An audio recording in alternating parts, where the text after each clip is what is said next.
Welcome to চাকরির খবর channel. চাকরির খবর চ্যানেলে আপনাদের সবাইকে স্বাগতম। চলে এসেছি আবার একটা নতুন চাকরির খবর নিয়ে। যে সমস্ত গ্র্যাজুয়েট ছেলেমেয়েরা এখনও পর্যন্ত নোটিফিকেশন পাননি এবং অ্যাপ্লাইও করেননি, এই ভিডিওটা তাদের জন্য গুরুত্বপূর্ণ। তো ভিডিওটি দেখুন শুরু থেকে শেষ পর্যন্ত, তাহলে বুঝতে পারবেন যে এই নোটিফিকেশনে কি কি দেওয়া রয়েছে। আপনার যদি গ্র্যাজুয়েশন হয়ে থাকে এবং আপনার বয়স যদি 20 থেকে 28 বছর পর্যন্ত হয়ে থাকে, তাহলে আপনি এই পদের জন্য আবেদন করতে পারবেন। এই নোটিফিকেশনে আরও যে সমস্ত ডিটেলসগুলি আছে সেগুলো আমরা আলোচনা করব। এটি হলো বাংলা পিডিএফ, অর্থাৎ বাংলাতে আমি কনভার্ট করে নিয়েছি। এটি যে পদের নাম সেটি হচ্ছে অ্যাপ্রেন্টিস পদ।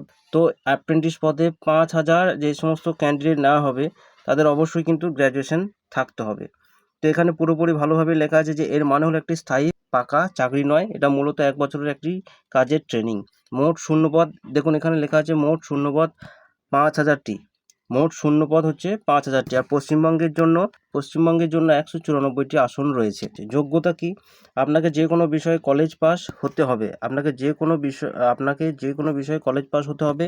মাধ্যমিক বা উচ্চ মাধ্যমিক বা আইটিআই পাস করা থাকলে এখানে আবেদন করা যাবে না। বয়স কমপক্ষে 20 বছর থেকে 28 বছরের মধ্যে হতে হবে। বয়স 20 বছর থেকে 28 বছরের মধ্যে হতে হবে 1/5/2026 তারিখের মধ্যে। 1/5/2026 তারিখের মধ্যে আপনার বয়স কিন্তু 20 থেকে 28 বছরের মধ্যে হতে হবে।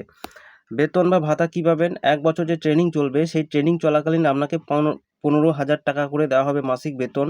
ট্রেনিং চলাকালীন আপনাকে প্রত্যেক মাসে স্টাইপেন্ড হিসাবে 15,000 টাকা করে দেওয়া হবে। এটি কোনো স্থায়ী চাকরি নয়, তাই কোনো বাড়তি সুবিধা বা বোনাস আপনি পাবেন না।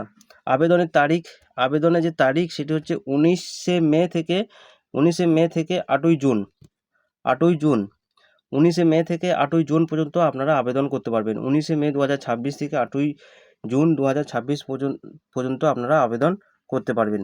এসসি, এসটি এবং শারীরিক প্রতিবন্ধীদের জন্য 200 টাকা ফি লাগবে। সাধারণ ইডব্লিউএস, জেনারেল ইডব্লিউএস এবং ওবিসি পুরুষ প্রার্থীদের জন্য 400 টাকা ফি লাগবে, প্লাস ট্যাক্স লাগবে। সাধারণ ইডব্লিউএস এবং ওবিসি মহিলাদের জন্য 600 টাকা ফি লাগবে।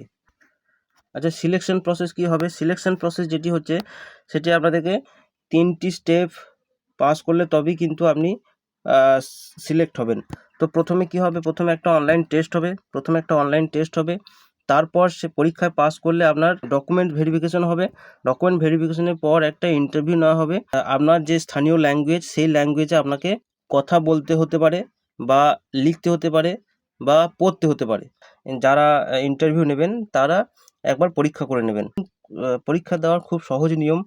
কী করতে হবে? আপনাকে কোনো পরীক্ষা কেন্দ্রে যেতে হবে না বা কোনো একটা জায়গায় গিয়ে পরীক্ষা দিতে হবে না। আপনি নিজের বাড়িতে কম্পিউটার বা ল্যাপটপের মাধ্যমে বা স্মার্টফোনের মাধ্যমে ঘরে বসেই পরীক্ষা দিতে পারবেন। পরীক্ষার সময় আপনার ফোনের যে ক্যামেরা সেই ক্যামেরা এবং মাইক বা মাইক্রোফোন দুটোকেই অন রাখতে হবে, যাতে আপনি কোনো রকম 2 নাম্বারি বা টুকলি করতে না পারেন। যে সমস্ত সাবজেক্ট থেকে আপনার প্রশ্ন আসবে সেগুলো হলো সাধারণ জ্ঞান ও ব্যাংক সংক্রান্ত তথ্য থেকে আসবে 25 নাম্বার, অঙ্ক ও বুদ্ধিমত্তার পরীক্ষা বা রিজনিং থেকে আসবে 25 নাম্বার, কম্পিউটার সম্পর্কিত সাধারণ জ্ঞান সেখান থেকে আসবে 25 নাম্বার এবং সাধারণ ইংরাজি থেকে আসবে 25 নাম্বার। টোটাল 100 নাম্বারের পরীক্ষা হবে। তো এখানে কোনো নেগেটিভ মার্কিং নেই। আপনি যদি ভুল করেন এখানে কোনো নেগেটিভ মার্কিং নেই, অর্থাৎ নাম্বার কাটা যাবে না। পোস্টিং বা কাজের জায়গা, আপনি আবেদন করার সময় নিজের রাজ্যে যে 3টি জেলা বা জায়গার নাম পছন্দ করবেন। মেধা তালিকা অনুযায়ী সেই সব জায়গায় ব্যাংকের শাখায় আপনাকে ট্রেনিংয়ের জন্য পাঠানো হবে। তো এই যে পরীক্ষা হবে সেই পরীক্ষা পাস করার পর আপনি যখন পরীক্ষায় পাস করে যাবেন তখন আপনাকে আপনার পছন্দ মতো যে জায়গা আপনি সিলেক্ট করবেন সেই সিলেক্ট জায়গাতে আপনাকে ট্রেনিংয়ের জন্য পাঠানো হবে। অফিসিয়াল যে ওয়েবসাইট দেওয়া হয়েছে, প্রথমে কি বলেছে যে আবেদন করার জন্য প্রথমে সরকারের এই দুটি পোর্টালের নাম নথিভুক্ত করতে হবে। এই দুটি পোর্টাল কি? nats.education.government.in আর একটা হচ্ছে www.apprenticeshipindia.government.in। এরপর ব্যাংকের অফিসিয়াল ওয়েবসাইট bankofbaroda.bank.in গিয়ে ফর্ম পূরণ করতে হবে। তো প্রথমে কি করতে হবে? এই যে দুটো অফিসিয়াল ওয়েবসাইট দেওয়া রয়েছে নথিভুক্ত করতে হবে আপনার নাম বা ফোন নাম্বার, ইমেল আইডি, এই সমস্ত কিছু। তারপরে যে বরোদা ব্যাংকের যে অফিসিয়াল ওয়েবসাইট দেওয়া রয়েছে bankofbaroda.bank.in, এই ওয়েবসাইটে গিয়ে আপনাকে ফর্ম ফিল আপ করতে হবে। প্রয়োজনীয় কাগজপত্র বা ডকুমেন্টস কী কী লাগবে? অনলাইনে ফর্ম ফিল আপ করার সময় আপনার কালার ছবি, সিগনেচার, আধার কার্ড, প্যান কার্ড, মাধ্যমিক ও উচ্চ মাধ্যমিকের রেজাল্ট, কলেজ পাসের সার্টিফিকেট এবং যদি কাস্ট সার্টিফিকেট থাকে তবে তার স্ক্যান কপি আপলোড করতে হবে। তো আপনি যখন ফর্ম ফিল আপ করবেন তখন এই সমস্ত ডকুমেন্টসগুলো আপনার সঙ্গে থাকা অবশ্যই দরকার।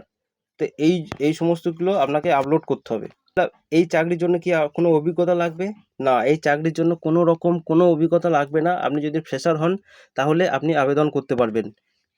যদি আপনার কোনো এক্সপিরিয়েন্স থেকে থাকে, আপনি যদি এর আগে কোনো জায়গায় ট্রেনিং করে থাকেন তাহলে কিন্তু আবেদন করবেন না। এখানে পুরোপুরি স্পষ্টভাবে বলা আছে যদি কোথাও 1 বছর বা তার বেশি কাজ বা ট্রেনিং করে থাকেন তবে আবেদন করতে পারবেন না। অর্থাৎ আপনার যদি কোনো অভিজ্ঞতা থেকে থাকে তাহলে আপনি আবেদন করবেন না। বয়সের ছাড় বা সংরক্ষণ, সরকারের নিয়ম অনুযায়ী SC ST প্রার্থীদের জন্য 5 বছর এবং OBC প্রার্থীদের জন্য 3 বছর বয়সে ছাড় আছে। অর্থাৎ SC STরা 33 বছর এবং OBCরা 31 বছর বয়স পর্যন্ত আবেদন করতে পারবেন। এছাড়া প্রতিবন্ধী প্রার্থীদের জন্য 10 থেকে 15 বছর বয়সের ছাড় রয়েছে। তো বন্ধুরা, এই ছিল জব নোটিফিকেশন। তাড়াতাড়ি এই অফিসিয়াল ওয়েবসাইটে যান এবং ফর্ম ফিল আপ করুন। 8ই জুন লাস্ট ডেট। ভালো থাকবেন, সুস্থ থাকবেন, ধন্যবাদ।